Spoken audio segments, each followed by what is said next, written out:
entertainment, current events, and Hollywood. Don't miss Creator to Creators, hosted by the filmmaker Meosha Bean, known for the Shudder hit documentary Horror Noir and the acclaimed film Anatomy of an Anti-Hero, Redemption. This show features interviews with filmmakers and creatives from around the globe. Join the fun with guest celebrities and gain valuable insights. Subscribe now and follow Creator to Creators. Hi guys, welcome to another episode of Creators to Creators today. Today, special guest. Do you want to do that again? Sure. You heard the sound? Yeah, I'm so sorry. No problem. No problem. Okay. Hey guys, welcome to another episode of Creators to Creators today. Today we have a special guest. Hi, how are you? Good. So, I love going back to the beginning. That's like, for me, I always say the beginning kind of charts our trajectory of like where we're going in life, our little habits we pick up along the way, got to follow us into our adulthood. Tell me a little bit about your childhood. What was that like? And kind of how did you find your way into doing all the amazing things that you're doing now? Well, I had a creative childhood. That's the first word that comes up. My dad was a producer and he was the agent, the president that opened the very first William Morris agency in Paris in Wow. the 60s off the Champs-Élysées. So I remember going to his office quite a lot and playing under the desk and, remembering the huge stars that would come in and discuss their dreams with my dad. So that was a memory that I have. And I also have another memory of cutting classes to go watch movies on the Champs-Élysées and go to museums. And I would mount productions in school, plays. I loved the theater. I loved movies. My mom was an entertainer. She danced, she sang, she had a beautiful voice. And so I grew up in Europe. And I remember having a very rich childhood that was filled with culture and art and literature. Oh, it's beautiful. Wow. I mean, just the fact of like the city of love, right? It's like what a beautiful experience. And cinema there is different from cinema I guess what in American cinema. Um Yes, absolutely. French cinema is, sometimes I joke when I feel very slow in life, I'm in a very slow European movie. I feel when I get elongated.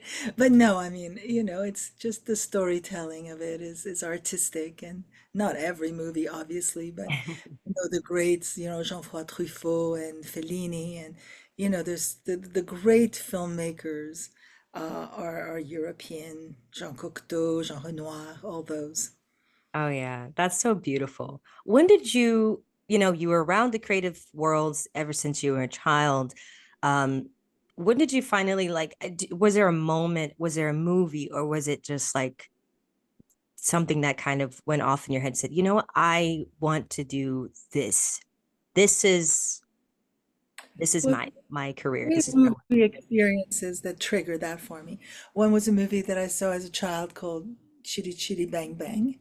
Another one was Frankenstein, Young Frankenstein with Gene Wilder and yes. Madeline Kahn. And the third one was Gone with the Wind. Oh, And I think those were, in addition to so many more, but I mean, those are some that stand out from my childhood. I love that. Gone with the Wind. I remember watching that, and I think I was even just blown away just for that time. It's such a romantic and just such a well done film, classic to this day. It's something my mom and I like to watch from time to time. Like when we were together, we're like, let's watch Gone with the Wind. It's one of the ones, and I it's funny. I ironically do a lot of horror, so it's like I completely went the opposite direction. But I love it. It's to this day a classic. So, what was the first thing like the first steps in going in the direction of entertainment and in that world of the creative world? Did you go to school? Like, what was the your I first did. I took acting classes at the Conservatory of Paris, Conservatory of Saint-Cloud, of Versailles. I took acting classes. I had some wonderful teachers that, inspired me and shaped me. And then when I moved to New York, I studied with Stella Adler, I studied with Uta Hagen, I studied with Herbert Bergdorf, Bill Esper, the greats, some of the great acting, iconic teachers, and my inspiration continued. And so I guess it was written that at some point maybe I would share all this knowledge that that I soaked up so that, I could pass it down. And that's what really it's about, right? Would you say it's really having, because I mean we can't take it with us. It's like we have all this information, all these experiences that we want to share with other young creatives that are coming in. Um and that's pretty exciting, like to pass the baton almost. It's like, oh, Yep, you have to. You have to pass the baton because life, goes quick and it's it's your responsibility, I think, when you've learned a craft that matters to a lot of people, for, people to gain something from those insights. yeah. What for, and I'm curious, what did acting for you, what was like, I guess the most, I guess, or greatest lesson that you've gained from your acting experience? Um, it's always done something to me, emotionally, physically. It's always filled me with something that's very profound. Storytelling, I say, is always at the core of everything that I do, whether I'm acting or I'm directing or I'm writing or I'm teaching. It's a love of story, a love of sharing a certain story that has a message about what it's like to be human, what it's like to go deeper in the human condition. So that always is drives it. That's amazing. So that, yeah, and I think, it's one of the greatest jobs I think anybody can ever have, but also most exciting one as well. And honestly, it's really hard too, because I feel like, you know, you're putting on different people, you're playing different roles, different characters. So you're kind of, it's kind of, for me, when I was doing acting, I got into therapy. That's when I started. I was like, I gotta take this off and like get back into the real world, because it's you're kind of two different people. You're a person on set, and you gotta like let that go, and then you gotta go back to like the real world, which is your life. Yes, and it can be a lot of fun. And sometimes, I mean, listen, if you're doing a horror movie, I remember I was working on a horror movie with an actress, and she said that she didn't bring the clothing into the house. She left the script in the car because she had Wow, kids. Um, I saw a very interesting movie last night called The Deliverance, directed by Lee Daniels. I don't know if you saw it. I just Uh, did. I thought it was wonderful, and the performances were beyond powerful, and scary movie, obviously. I think that if you were shooting that movie, you may want to leave your script in the car and your clothing at the door. Right, absolutely, absolutely. So I looked at your bio, and I mean, obviously we cannot talk about all the things the amazing things you've done in like 20 to 5 or to 30 minutes. It's just doesn't do you justice. But please tell me a little bit about like all the amazing people you've worked with. I mean, you taught, what was that like? And who is some of the, I guess, one of the, not your favorite students, but favorite students? Well, it's gonna be hard to answer that. But I've been lucky enough to work with some extraordinary actors. The first one that comes to mind is sadly someone that passed away not too long ago, which was Donald Sutherland. And I had the honor of, working with him on a movie that I directed a few years ago called Miranda's Victim, which was how the Miranda Rights came about. Mm. Um, he um, he played Judge Wren, and he came on set, and he was just the most generous, kind human being, artist, incredible artist. The whole entire cast was in awe. We were all hanging there, our mouth open. I will remember this obviously for the rest of my life, going up to him and talking to him, and the humor in his eyes and the humanity in his eyes. And of course, I've saved every email that he's written to me because I Oh, intend to frame them. He wrote me yeah. the most beautiful emails.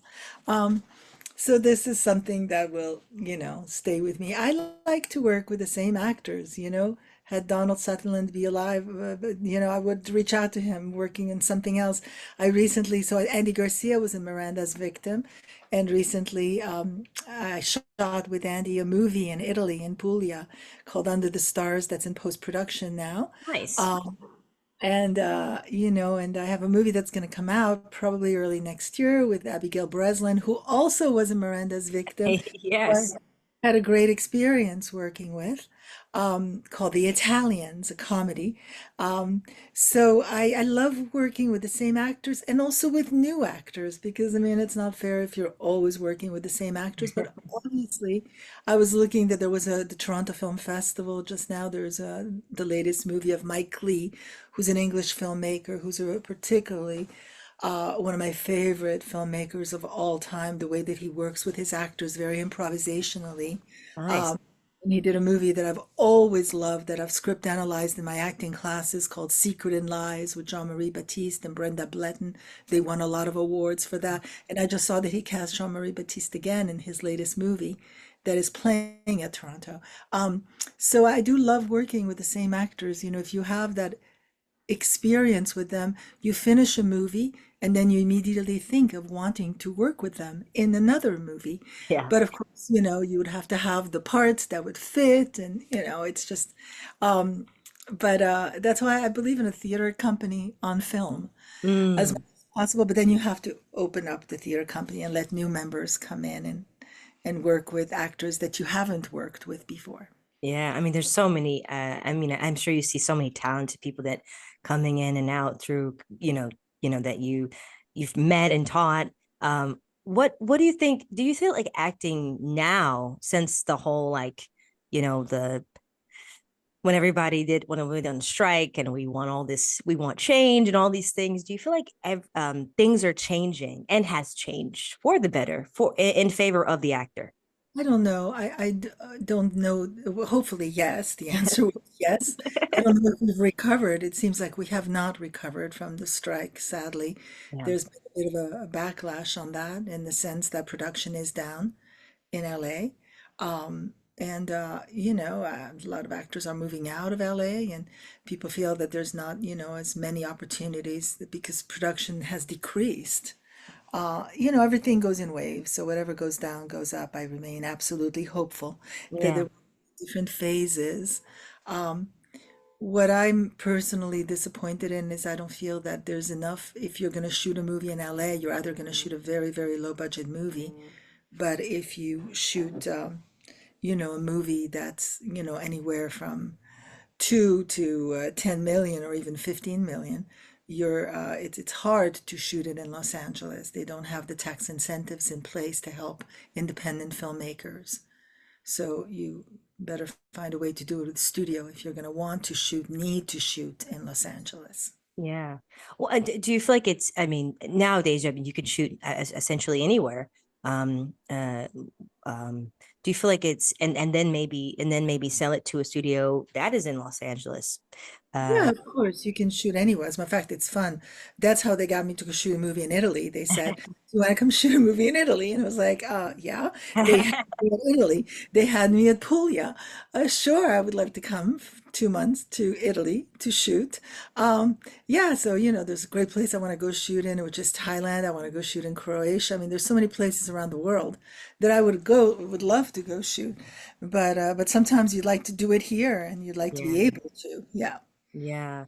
So how and I'm just really curious how does one, like an independent creator, filmmaker, or production team, where what how would they go about making an actual good independent feature film, because it, like you said, it's really hard to create it in Los Angeles, especially with no budget.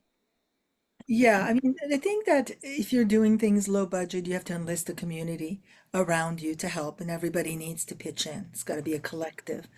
If you're doing something that has a little bit more budget, then you have to, attract the right people to come on board and make it happen. And of course, as everybody knows, it always starts with the project itself. What's the story? What's the script? Um, who's attached, who's not attached. That's how it starts. But to have a strong story, that's the key of it.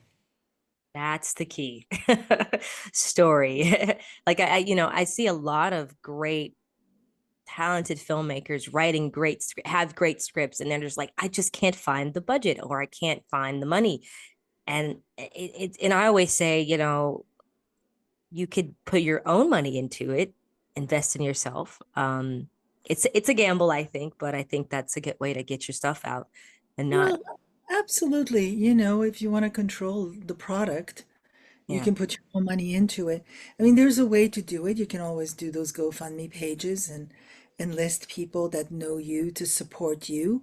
Yeah. There's some grants available, not tons, but there are. There's grants you can apply for. Um, there's always a way. I have a couple of kids, and my motto to them is there's always a way. If you can't get into the front door, then you get into the side door. And if you can't, you go from the back, or you go from the basement, or you go from the roof, or you find a way. Right. Absolutely. I love that. So I have this fun question, and there's no wrong answer. But I love asking every guest this: the three levels of influence: money, power, and respect. And if you could choose one of those things, which one would you choose and why? Um, well, I mean, I would choose money. I mean, I don't need to have power.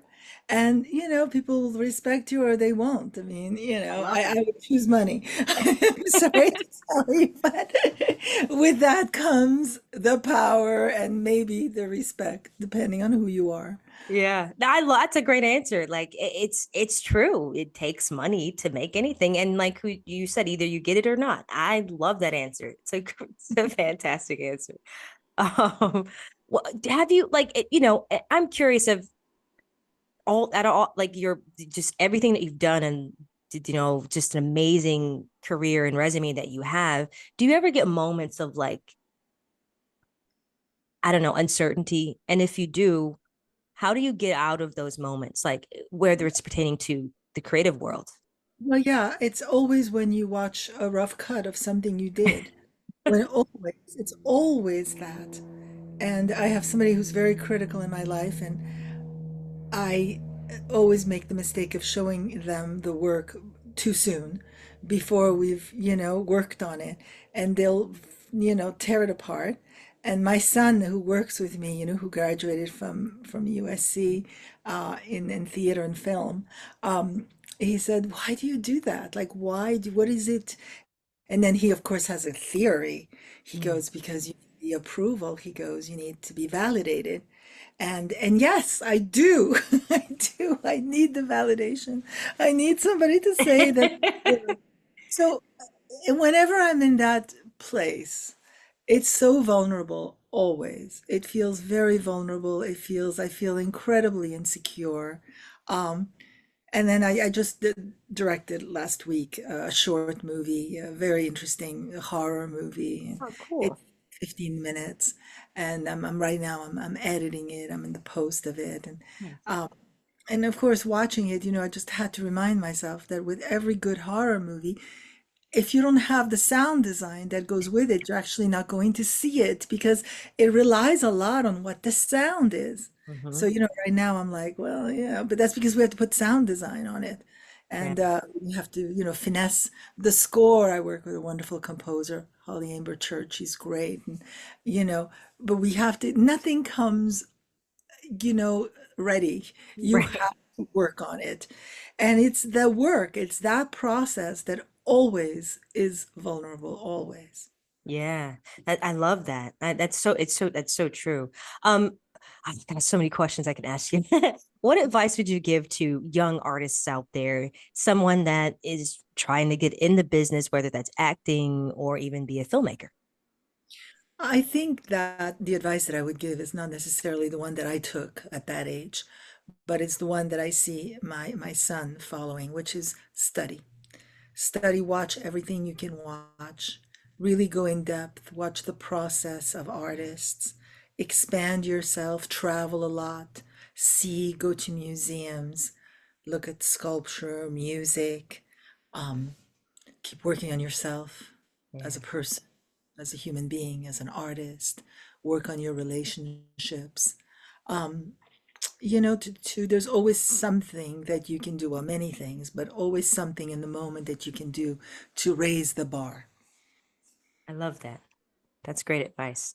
Gosh, thank you for coming on. Where can people find you on social media to follow everything you got going on? All right. Well, I do very little social media, but I'm on Instagram. It's so funny because when they first started, I so was not into it, and now I go on Instagram. So it's M Danner LA, I believe, or Actors International for the actors.